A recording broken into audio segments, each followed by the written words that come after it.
My wife cheated with her boss, stole $250, $0 from our joint account during our divorce, then secretly married him. Now she's claiming I'm the real thief and wants everything, even the family house worth over $1 million. I never thought I'd be that guy, the one whose life falls apart because of a cheating wife. But here I am, staring at my phone in disbelief, trying to process what I just saw. The thing is, I had an inkling for a while that something was off, but I didn't want to face it. I kept telling myself I was paranoid, that maybe I was imagining things. But then I found the proof clear, undeniable, and devastating. It all started a couple of months ago. My wife Lisa had been acting strangely. She'd come home late more often, always with some flimsy excuse about work or catching up with friends.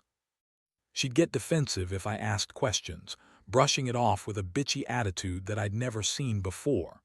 I noticed she was more secretive with her phone, always keeping it close, hiding messages, deleting calls.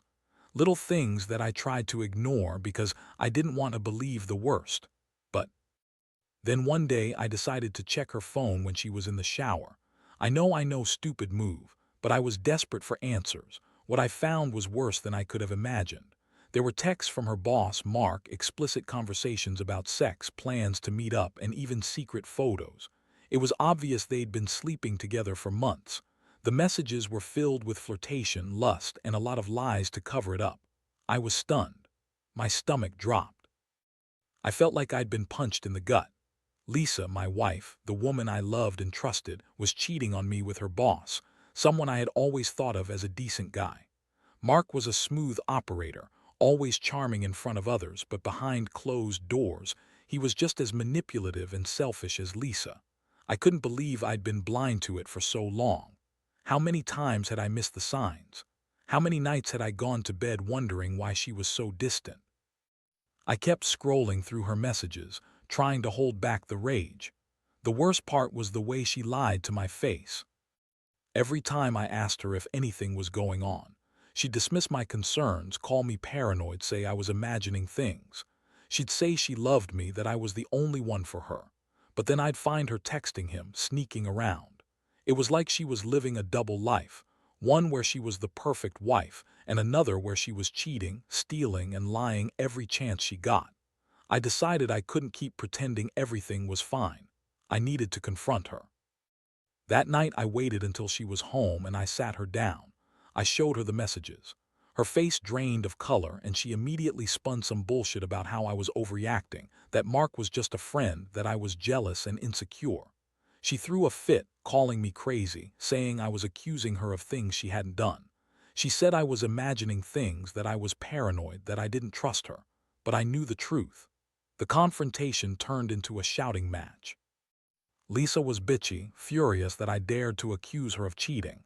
She insisted she loved me, that Mark was just a boss she had to tolerate, that I was overreacting because I was insecure. She started crying, saying I was ruining her career and her reputation. But I wasn't buying it. I could see the lies in her eyes, and I knew she was hiding something much bigger. What I didn't know then was just how deep this rabbit hole went. I had no idea that her betrayal was only the beginning of a nightmare that would turn my life upside down. I found out later that she had stolen $250,000 from our joint account during the divorce, and somehow she had married Mark secretly. The lies kept piling up and I was left standing there, feeling betrayed, humiliated, and furious. That's when I realized I had to do something. I couldn't let her get away with this. Not just the cheating, but everything. My mind was racing with plans for revenge, and I knew I couldn't trust her anymore.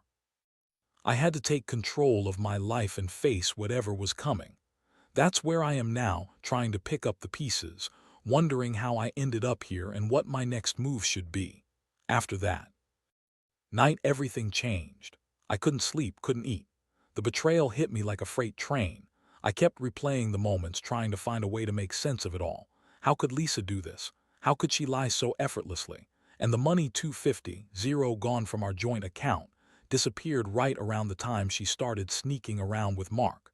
I knew then that her cheating was just the surface of a much deeper mess. I started digging into the bank statements, trying to connect the dots. That's when I found out she'd been siphoning off money for months. She transferred large sums into accounts I didn't even know about, probably to hide her tracks. It all made sense now.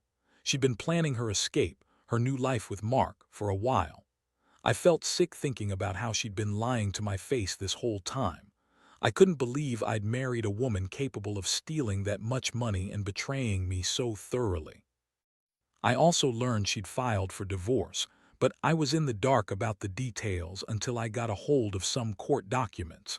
She was claiming I was the thief, that I'd been embezzling money, and she was demanding everything. Our house, the savings, everything.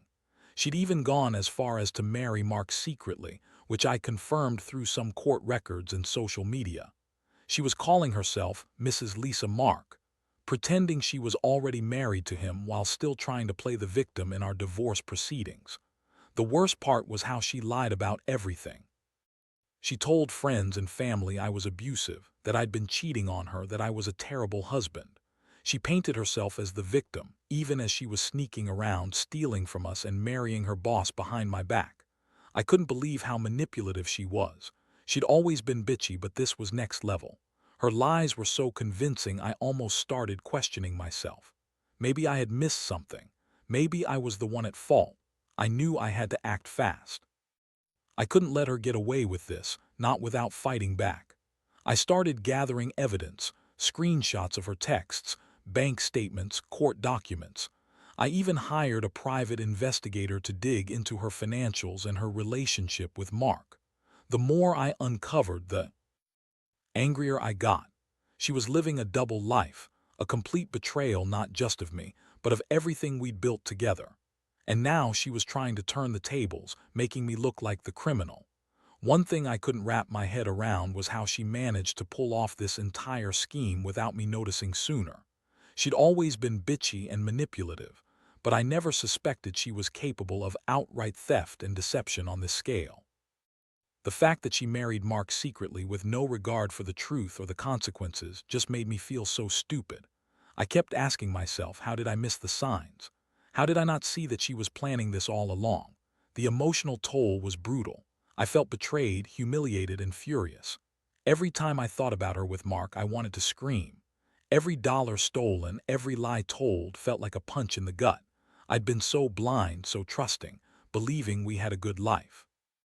And now I was left with nothing but a shattered reality and a mountain of debt and betrayal.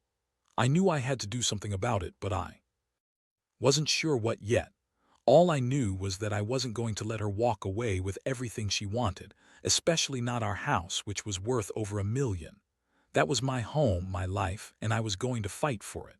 I started talking to lawyers, trying to understand my options. The more I learned, the more I realized how complicated everything was going to be. She had already married Mark, which complicated the divorce. She claimed I was the thief, said I'd stolen money from our joint account, which wasn't true. I was furious, but I also knew I needed to stay calm. I couldn't let her manipulate me further. I had to be smart, strategic, and prepared for whatever was coming next. That's where I am now, trying to piece everything together, planning my next move. I feel like I'm in a war I didn't sign up for, and I don't even know who the enemy is anymore. My wife, Lisa, is a bitchy, manipulative liar who's willing to destroy everything we built just to get what she wants. And Mark, he's just as guilty. The betrayal runs deep, and I don't know how I'm going to come out of this with any shred of sanity left. But I do know one thing: I'm not giving up without a fight. By the time I had all the evidence laid out, her texts, the bank statements, the court documents, I felt like I was in a nightmare I couldn't wake up from. Every piece of proof pointed to her betrayal, her theft, her lies. And yet, she was still trying to spin it all around, claiming I was the real thief. That woman has a way of twisting everything to suit her narrative, even when the truth is staring her right in the face. I remember the moment I finally confronted her again, face to face. I wanted to hear her lie to my face to see if she could keep up the act. So I called her that afternoon, asking her to come over. When she arrived, she was snippy, bitchy as usual, trying to act like she was the victim. I laid out everything I'd uncovered.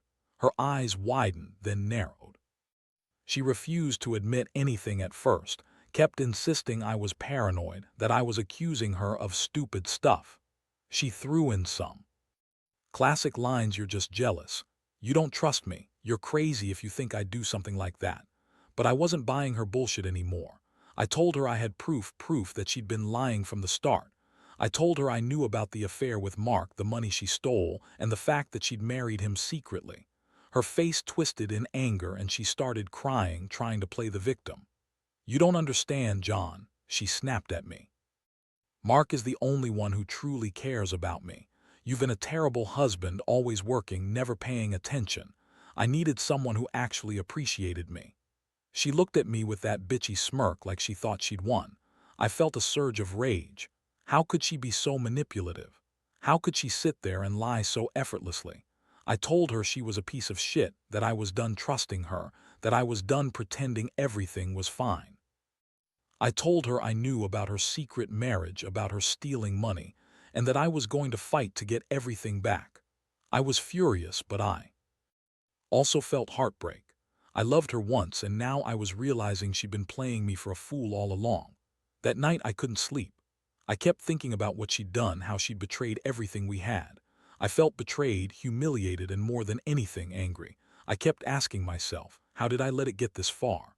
How did I not see the signs? How could she lie so convincingly? I felt like I'd been sucker punched, and now I was left standing in the wreckage of what I thought was my life. The next morning I started making some calls. I spoke to a lawyer who specialized in divorce and asset recovery. The legal process was complicated because she'd already married Mark, which meant I was fighting not just for my wife but for the house, the money, and my reputation. She had already hidden a lot of the money, and I knew I'd have to fight to get it back. I also found out she'd been pretending to be single during the divorce proceedings, which made everything even messier. I also hired a private investigator to dig into Mark's background. I wanted to know who I was really dealing with. Turns out, Mark was a smooth talker, a manipulator, and someone with a pretty shady past. I found out he'd been involved in some financial scams before, which explained how he was able to help Lisa with her schemes. It all added up. They were a perfect team, both lying, stealing, and scheming together. I felt a mixture of disgust and determination. I wasn't going to let these two get away with it. Meanwhile, Lisa kept up her act, trying to gaslight me, calling me crazy for suspecting her. She insisted she was innocent, that I was just jealous of her success with Mark. She told everyone I was an untrustworthy husband, a thief, a bad provider. I'd never felt so betrayed in my life. The woman I'd loved and trusted had turned into a liar and a thief. The emotional toll was brutal. I felt like I was losing my mind. I kept thinking about all the memories, all the plans we made, how she destroyed everything in a matter of months. But I knew I had to keep going. I couldn't let her control the narrative. I had to fight for what was rightfully mine. For the house, for the money, for my reputation.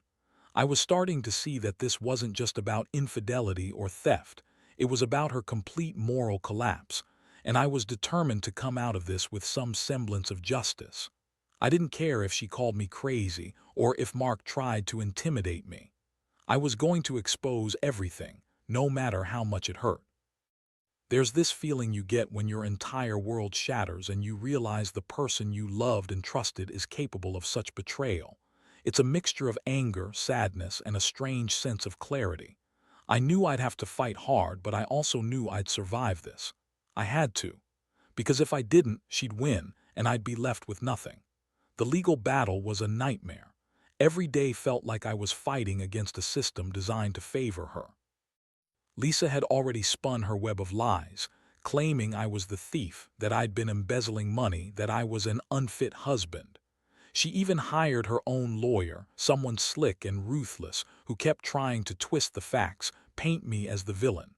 Meanwhile, she kept up her bitchy, manipulative attitude, throwing accusations, crying crocodile tears, acting innocent when in reality she was scheming behind the scenes. The worst part was trying to prove the money she stole. I had the bank statements, the transfers, the hidden accounts. But the court system is slow, and she was doing everything she could to stall, to hide her tracks. She claimed I was trying to ruin her reputation, that I was just bitter because she'd moved on with Mark. That woman has a talent for turning everything around, making herself look like the victim. It was infuriating. I was trying to get justice, but it felt like the system was against me. Meanwhile, I kept digging into Mark's background. I paid the private investigator to find out more about him. Turns out, he'd been involved in some shady financial dealings before, and he had a history of manipulating women for money. That explained how Lisa was able to get so deep into her schemes. Mark was her partner in crime. They were a perfect storm, both lying, stealing, and scheming. I couldn't believe I'd been so blind. The more I uncovered, the more I realized how dangerous these people were. I also started secretly recording her. I set up hidden cameras in the house just in case she tried to do something more drastic. She was bitchy, yes, but she was also cunning. I wanted to catch her in the act if she tried to lie her way out of anything. I knew I couldn't trust her anymore. Every time she snapped at me or tried to gaslight me, I felt a cold fury. I was done being the victim. I had to fight back for myself and for what was rightfully mine. The house, our family home, was the biggest prize. She was claiming I was the thief and that I should be grateful to be left with nothing. She insisted she deserved everything, including the house, which was worth over $1 million. I knew I had to protect it. I hired a lawyer who specialized in property disputes. I had to prove that the money she stole was part of our joint assets, that she had no right to claim the house. It was a brutal fight, and she kept trying to spin it around, saying I was the one trying to steal her happiness, her future. With Mark, throughout all this I couldn't help but feel a deep sense of betrayal.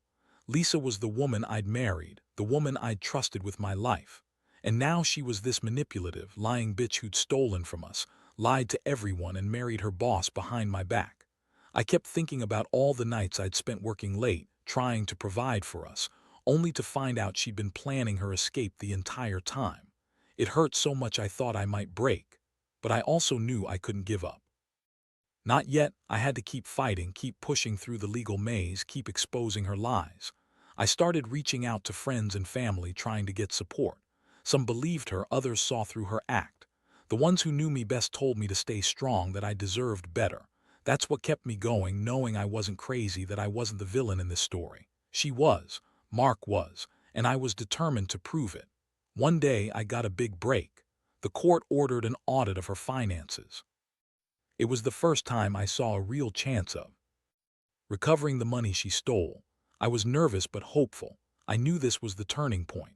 I also found out she'd been trying to sell the house secretly, trying to get rid of it so I wouldn't have a claim. That was the last straw. I had to act fast, or she'd wipe everything out before I could get a fair shot. So I filed a motion to freeze the house's assets to prevent her from selling or transferring anything. I also subpoenaed her bank records and phone logs. I was in a fight I couldn't afford to lose. I knew she was cunning and Mark was just as dangerous, but I also knew I had truth on my side. I had proof of her lies, her theft, her deception, and I was finally starting to see a light at the end of the tunnel. The emotional toll was brutal. Every day felt like a hope, anger, despair, then hope again. But I refused to give up. I was determined to get justice, to hold her accountable, and to keep what was mine. Because if I didn't, she'd walk away with everything: the house, the money, and her new life. With Mark, and I'd be left with nothing but a broken heart and a shattered trust. I had to fight for what was rightfully mine, no matter how ugly it got. The court proceedings dragged on for months, each hearing more exhausting than the last. Lisa's lawyer fought hard to paint me as the bad guy, claiming I was trying to sabotage her new life, that I was the one stealing money all along. She sat there in her bitchy attitude, smirking whenever she thought she was winning, trying to make me look like a villain. But I had the evidence, the bank statements, the hidden transfers, her own texts that proved she'd been planning this for months. The most frustrating part was how she kept denying everything, even when the proof was staring right at her. She'd lie with a straight face, accuse me of being controlling, accuse me of cheating, even accuse me of stealing from her. She kept spinning her web of lies, trying to turn everyone against me. Her whole act was so manipulative, so calculated. It was like she had rehearsed every line, every fake tear, every false accusation just to keep herself out of trouble. Meanwhile, I was doing everything I could to stay sane. I'd stay up late at night, poring over documents, cross-referencing bank records, trying to find any loophole, any mistake she might have made. I hired forensic accountants to review her financials, and they uncovered even more hidden accounts and transfers she tried to keep secret. It was like peeling back layers of a rotten onion. Every layer revealed more lies, more theft. Then there was Mark. I finally got a chance to meet him face to face. When I confronted him directly, he played the smooth operator, acting like he was the victim, that Lisa was the one who manipulated him. But I knew better. I had the evidence of their affair, their secret marriage, and their coordinated lies. Mark's background was dirtier than I thought: shady business deals, scams, and a history of conning women. That man was a snake, plain and simple. I couldn't believe I'd been so blind to how deep his influence ran. The house, the big, beautiful family home, was the prize I was fighting hardest for. Lisa kept claiming I was trying to steal her happiness, but I knew the truth. She had already married Mark, already sold herself to him, and now she was trying to take everything from me: our house, our savings, our stability. I hired a property lawyer who proved that she had no right to claim the house, especially since she'd stolen a significant portion of our joint assets. But she was relentless, accusing me of trying to ruin her life, saying I was the real thief all along. Throughout all of this, I felt like I was losing my mind. The betrayal cut so deep. I'd given her everything: my love, my trust, my future, and she'd thrown it all away for Mark, for money, for some twisted idea of happiness. The emotional pain was unbearable. I'd sit alone at night, staring at the ceiling, wondering how I could have been so naive. How did I not see the signs? How did I not realize she was capable of this level of deception? The turning point came when the court finally ordered a full forensic audit of her finances. That's when I saw the real extent of her theft, more than I could have imagined. She'd hidden millions in offshore accounts, transferred money to fake companies, and even tried to bribe some of her close friends to cover her tracks. It was a massive, orchestrated scheme, and I was just starting to understand how deep the rabbit hole went. With all this evidence, I felt a renewed sense of purpose. I knew I could fight her, that I had the truth on my side. I filed for an injunction to freeze her assets, including the house, and to prevent her from selling or transferring anything. I wanted to make sure she couldn't run away with everything before the final court decision. It was a risky move, but I had to protect what was mine. In the middle of all this chaos, I also started reaching out to friends and family, people who knew me, who knew Lisa, and who could see through her lies. Some of them couldn't believe how cold and manipulative she had become. Others warned me to be careful, that she might try to retaliate or escalate her schemes. But I was determined. I refused to let her destroy my life and get away with it. I knew I had the truth, and I was going to fight for what I deserved. Every day felt like a battle. The emotional exhaustion was overwhelming, and the betrayal still haunted me, but I kept reminding myself, this isn't just about money or a house. It's about integrity, justice, and standing up for myself against a woman who had turned into a liar and a thief. I'd been, but I wasn't defeated. Not yet. I'd come too far to give up now, and I was prepared for whatever final blow she threw my way. I just hoped that when it was all over, I'd be able to rebuild what she tried to destroy.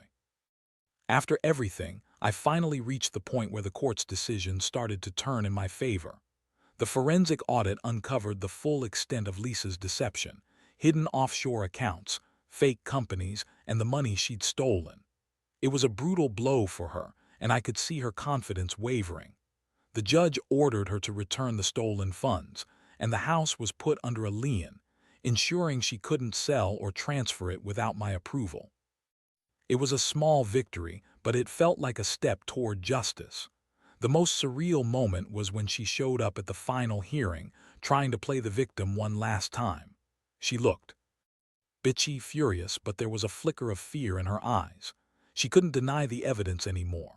Her lies had crumbled.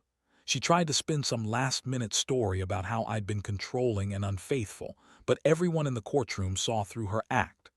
My lawyer laid out everything: proof of her affair, her theft, her secret marriage, and her manipulations. When the judge finally ruled, it was clear she was going to lose everything she'd tried to steal.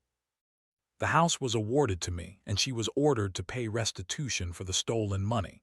Her face twisted in anger and disbelief. She screamed that I was the real thief, that I'd been embezzling all along, but the court dismissed her claims. The evidence was too overwhelming.